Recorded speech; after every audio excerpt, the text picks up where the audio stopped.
Good evening and welcome to the space. I am Shawn Claxton, founder and CEO of the space where we grow, we change, and we transform. And we do that naturally, spiritually, mentally, physically, and emotionally. Tonight, I am excited to host our special guest, Miss Robin Turner. Robin is a native of Las Vegas. She is also the founder of So You Coach. She is a coach, she is a therapist, she has her degree, she works in the field with children, she does therapy, she does coaching, she does counseling, she works with parents, and she started an organization called So You. So, Robin, welcome to the space. We are glad that you are joining us on this evening. Hey, Shawn, thank you for having me. I so appreciate it. Thank you. I I am so excited. I have known you. I didn't even want to count the years because that probably would tell how old both of us are. But it is wonderful to have you come into this space so that we can share about our life and about coaching and counseling and how it affects children, how it also affects us, and as we become adults and how we begin to morph. So you started So You. So share with us about So You. What inspired you? Living in Nevada, what did you see that you found that you realized that you needed an organization to help? I think So You started, it was a God-given thing many, many years ago. It began to really cultivate in me when I worked for Department of Juvenile Justice and Department of Family Services. In both of those realms, I worked with youth who were in the foster care system, running away, um, or even with juvenile justice, kind of hearing the same thing, parents struggling with behaviors, not sure what's going on with their child with certain behaviors. So, in working with both of those systems, I just started to see there needed to be additional support for parents to really identify some root causes to how trauma can impact childhood and behaviors, parenting styles, how those things can have an impact. So just seeing an additional need for resources. And within the last, I would say, 3 years, I've been working as a counselor in a school, and it's almost like God kind of kept pushing and nudging me out to say, "Hey, you see the need." Even in the school system, behaviors, trauma. Go ahead and start So You. It's the timing. So within the last 3 years, I've been very much more intentional about providing parenting courses, trauma support groups, various workshops on trauma and healing and parenting. So kind of the last 3 years, God has been like, go. So I've been going. I love it. I love it. So since you brought up the word trauma, let's talk about trauma and how does that affect our children and how does that work when you are a child who has been traumatized? How does that roll over into your adult life? So there is a research, and I talk about it often with Kaiser Permanente, which is a medical provider and also the CDC. Kaiser Permanente were actually doing a lot of research or on adults who were actually getting ready to do some form of I don't know if it was surgery, but something with weight loss. So they started to see a pattern, and the pattern was a lot of these individuals that are struggling with weight and other health issues, a lot of their applications are showing that they've experienced some form of trauma. In that research, they partnered with the CDC to find that there's actually a connection and to do more research that there's actually a connection between trauma and actual weight and physiological symptoms. Some of the things that they found is trauma can be connected to heart conditions, COPD, kidney issues, um, various issues connected to your physical health that are correlated to trauma. So in their research, they found that because of those things happening back there unresolved, these are some of these long-term medical issues. Sometimes you're like, oh, there's some unresolved stuff there. Right, I wonder, is it showing up now? right. And it can show up mentally and socially, but we're not always cognitive that it can actually show up physically too. So just really taking a look at that research, working in the school, I started to see the correlation and I'm like, wow, this is there's something to this. Not to take even a look into, and I think they're doing more research into um African Americans who's experienced a history of trauma. That brings us right up to the top of the list with what we call ACEs, adverse childhood experiences scoring. It kind of puts us right up at the top of the list. Um, so in that, a lot of things that we will see with kids is behavioral issues. So you're going to see a little bit more acting out. What I see in the school is kids throwing things. It could be running out of the elopement from the classroom, aggressive behavior, clenching their teeth, clenching their fists. And really what's happening is I'm having all these feelings, but I don't know what to do with them. And a lot of when I go back and start to speak with parents, there is a correlation to trauma. How that basically impacts you even into adulthood, I kind of mentioned even socially and emotionally. It can impact how you attach in relationships. It can impact increase in mental health issues like depression, anxiety, schizoaffective, schizophrenia, all kinds of mental health diagnoses can be connected to some past trauma, especially the severity of the trauma. That's good to know because I work in this phase of life. I do substitute teaching, and I see a lot of children who act out, or they're the same children that may end up in detention, and it's usually over some type of aggressive behavior. Or you see the child that's very, very withdrawn. If they're not acting out, you see the child that's very, very withdrawn. I've Absolutely. always said when we don't deal with a situation or an issue, it will show up in your life and it will show up when you're not expecting it to show up, meaning the way you respond, the way you react, the way you act out life will happen because you haven't dealt with various issues, whether it was in a child or whether it was in our adulthood. So, when you say that we have trauma, how do we begin to heal from trauma? And how do we take trauma on the natural side and tie that in to the spiritual side as well? I like that you say that. For me, it's absolutely spiritual as well. I have my own trauma. I experienced sexual abuse when I was a child, and the think the number one thing that actually helped me was God. So I think we're spirit beings first, and Right. then we're in the flesh. So a lot of times it is connecting with our creator, going back in prayer and also in faith, believing that when he died on the cross, we were healed and speaking healing and believing healing. So that's one thing. But then I also know the importance of therapy, right? Being able to process what's been stored in your body, because that's kind of what happens with trauma. There's a part of your brain, it's called the hippocampus, and it's right in your right kind of in the back of the brain.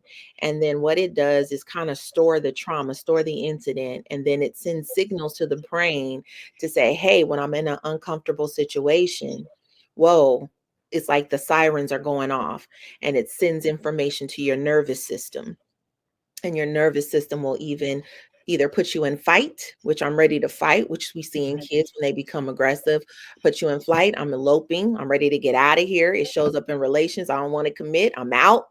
Or we call fawn. Fawn is kind of when you're like froze in the situation. And froze is I'm kind of not moving forward, I'm not moving backwards, I'm stuck. And that stuckness is in life too. So when we talk about healing, we got to go back and deal with some of the trauma that's been suppressed. So I seen a psychologist say it this way: when we experience things, our emotions should flow, right? There should be a process to the healing. But when we don't deal with things, it's almost instead of flowing, we get stuck and Okay. we stay emotionally, mentally in one place.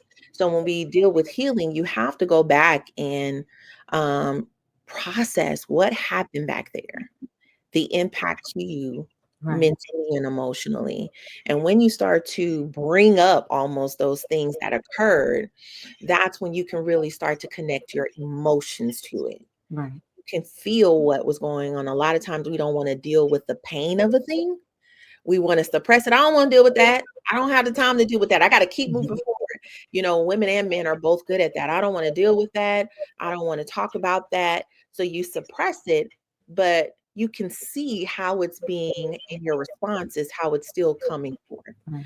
Um, so in dealing with and having it come up in therapies, one, I know through my healing process, God began to bring up some of those hurts and some of those pains that sometimes you don't see in your blind side. Like, wait a minute, God, I didn't know I was still grieving that. I didn't know the impact of that. So then you bring it up and you allow Him to kind of just allow it to surface so that you can begin to process that emotion, Right. talk through it, and then begin that journey to healing. Things like journaling help with healing. Things like, again, getting with someone. I like a therapist if you have one that is spiritual and um, in the natural, who can give you both sides. Doing those, there's new EMDR. EMDR is a therapy modality that kind of helps you process your trauma a little bit faster.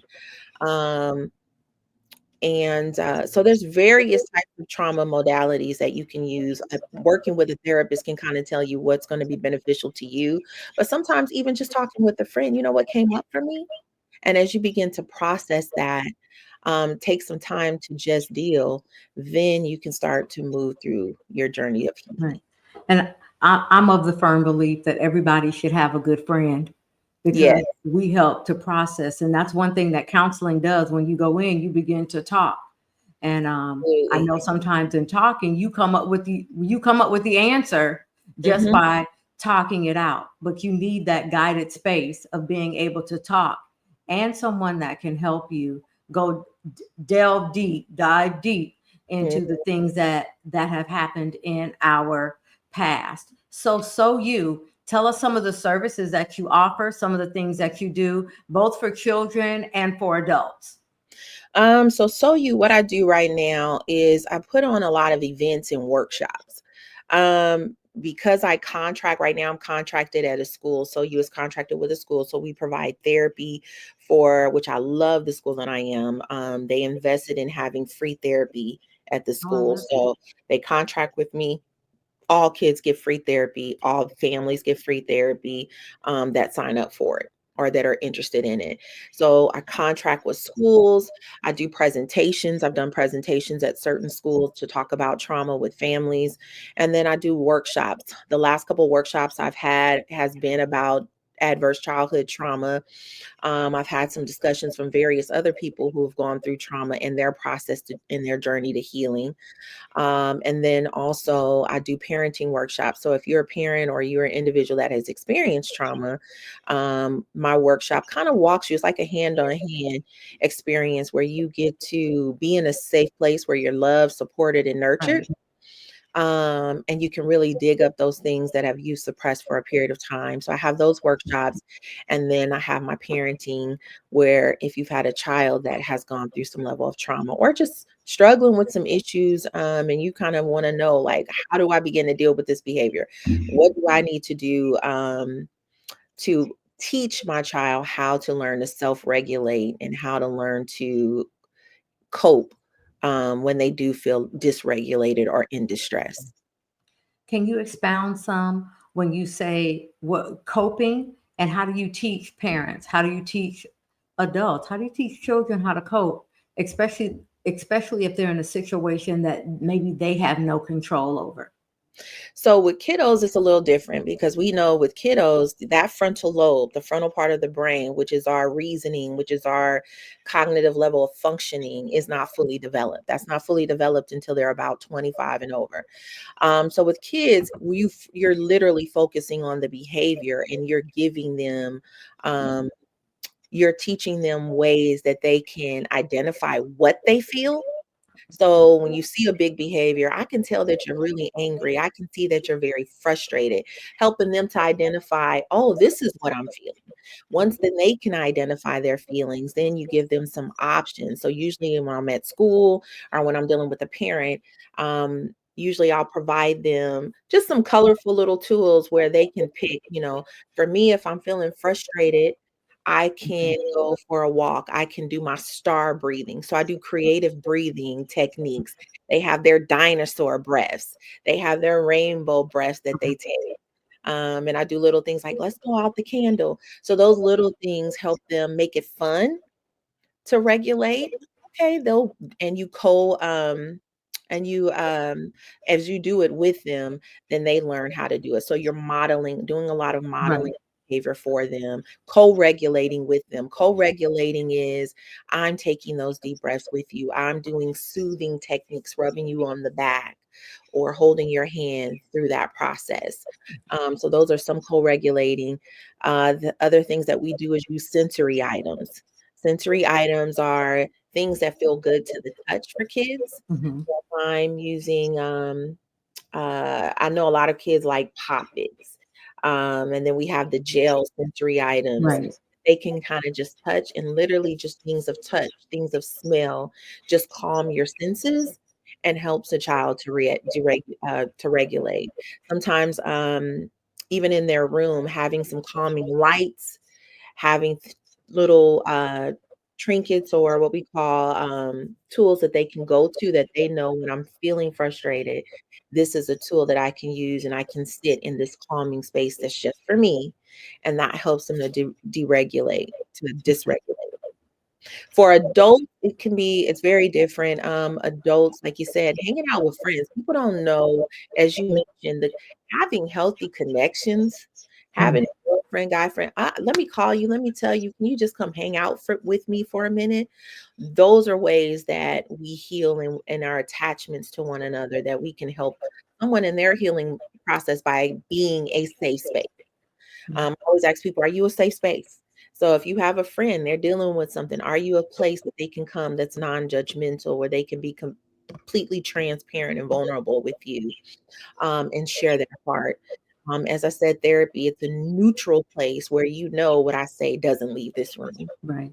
Um, and then also, journaling is a big one. Being in your word. A lot of times, even when we talk about scriptural and spiritual, right? God talks about a lot about guarding your heart from the issues of life. And he tells us exactly what to do. He tells us to come to him who are heavy laden or burdened, and I will give you rest.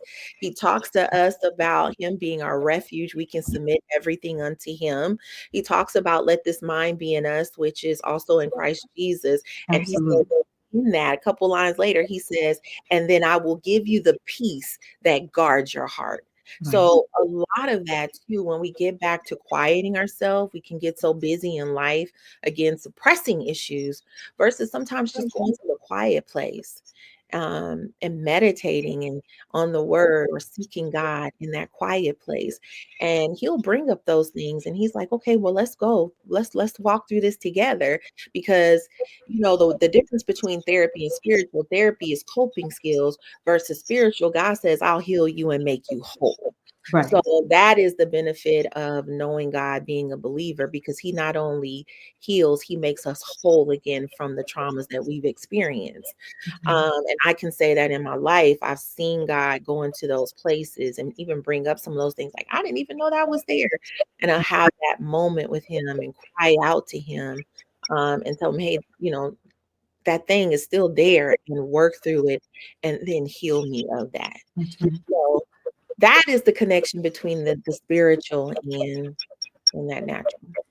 And the good thing as well as that is when he heals us, he turns around and uses what we thought was horrible at that moment and Right. let it become something good, something beautiful. One of the scriptures that says he gives us beauty for ashes. That means something had to burn up, something died, something, it went awry, and we have beauty because he pours back into us. And that's the great thing about having that relationship with the Father and not getting stuck just because you're there. You also said something else about having healthy connections. I heard someone the other day on TikTok, and I thought it was so apropos because she said, before you just come in and start running your mouth with people, sometimes you need to find out if they have the capacity. for that, because what you may be getting ready to share, they may not have capacity at that moment. And sometimes those are those healthy places of finding out, hey, friend, you have a minute because I'm getting ready to dump something heavy. I need to know, can Mhm. you handle what I have today? And when we have people connection, I know for a moment when I transitioned to where I live now, I didn't have a lot of people connection. And I would just go to the store just so I could see people. There was something about seeing the movement of individuals and hearing the chatter and things of that nature, how it brought life. Because sometimes when you become secluded, you forget. It's easy to slip into depression and you don't even know that you're in a depression, or that you don't want to deal with people. So those are the things that we've got to keep working on as adults, so we can work those things out that's down on the inside of us. Yeah, the very first thing the enemy wants to do is bring you in the isolation. Absolutely. And that's what we tend to do as people. We want to find comfort. So we withdraw. And a lot of times that's sometimes the worst. Well, it depends on how you're withdrawing. If you're withdrawing to find that secret space to work through some things, great. But if you're withdrawing because I don't want to deal and I don't feel like people want to deal with what I have going on, then that's where withdrawing and isolating becomes very unhealthy. Absolutely. Absolutely. Please make sure if you are watching that you share, you're able to comment as well. Our special guest this evening is Miss Robin Turner of So You Life Skills and Development. And she is sharing with us about trauma. She's sharing with us about effective parenting and also how we can morph and come out of trauma and live effective lives as adults, and also how our children can live effective lives even when they have been through trauma. So I know that you do workshops. Tell me what type of workshops you do, be it with parents and or adults. Like I stated, for parents, I have a parenting workshop going on this Saturday. And a lot of what we're going to focus on is I talk a little bit about parenting styles and what are parenting styles and the difference between them and the long-term impact of how we parent. Impacts the kids social emotionally as they go through the stages of development. I also kind of educate parents on the stages of development, what they're going to see and how they're going to see their child transition and how they can prepare for that. We walk through how we can, the importance of healthy attachments. Secure attachment is where a child has the loving and connection with a healthy, loving adult. That could be a parent, it could be a mentor. I always tell parents create a village. So if they don't come to you, there's another support that you do trust that you know your child can go to and they know that they can go to. We talk about what it means to create a safe village for healthy and secure attachment. I go through attachment, the different attachment styles as well, because I like parents to see where their parents were and how they parented, how it shows up today. If they can walk through that during our workshop, they have more insight into what their child may be walking through in the present day. So it's a very interactive workshop. So we do some quizzes, we do some role play, just so they can really get the feel and walk out with some tools, tangible tools that they can take with them when they go home. And also, if they're dealing with some things in school, they can work through it at school. I have Camila Bywaters, who's my partner. She does some things on educational advocacy as well. She talks through if you feel like your child is not being treated fairly or if they need additional support at school, she kind of guides you in that process of what you need to do for next steps to make sure your child is getting their needs met at school as well. So that's a little bit of the parenting. We will have some other workshops coming up too, where we have parent and child together. So I have those coming up towards probably the end of the year. So we have a little bit of that. And so that's some of them. And then, like I said, the Healing Her workshops, Healing Her or Speak Life workshops is where I have women who come and they have experienced trauma themselves.